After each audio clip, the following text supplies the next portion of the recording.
Les images que je regarde proviennent d'une des plus grandes fermes d'élevage de lions du pays.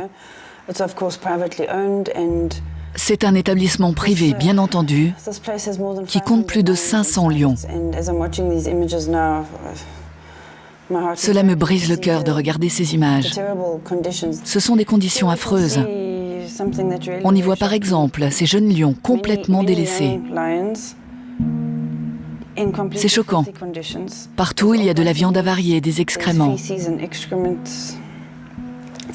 On n'y voit presque pas d'ombre, pas d'herbe.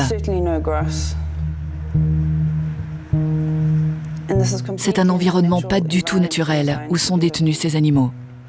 Là, on peut voir des mouches. Vous constatez aussi l'absence d'ombre, là derrière. La dame de la ferme nous a appris que des chasseurs de trophées avaient déjà réservé ces lions. Ces images me rendent furieuse et vraiment triste.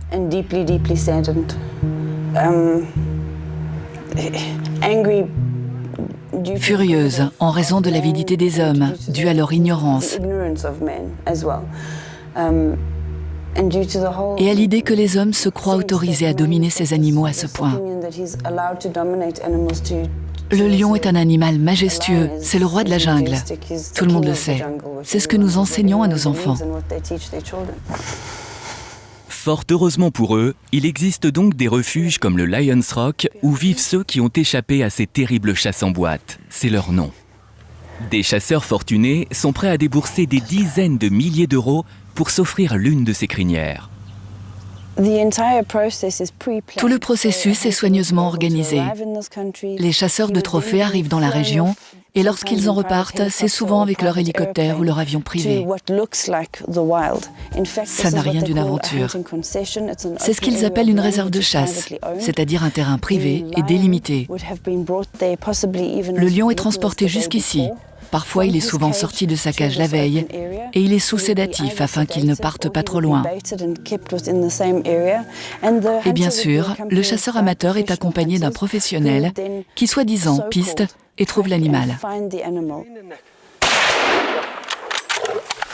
Et le roi des animaux n'est pas abattu d'un coup.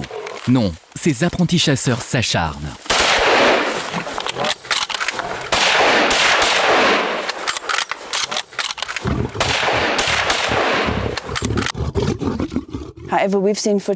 Imaginez, nous avons vu des chasses où même au bout de 11 ou 12 coups de feu, l'animal n'est toujours pas mort. Il souffre longuement avant que les chasseurs ne l'achèvent et se congratulent. Pour nous, c'est complètement inacceptable.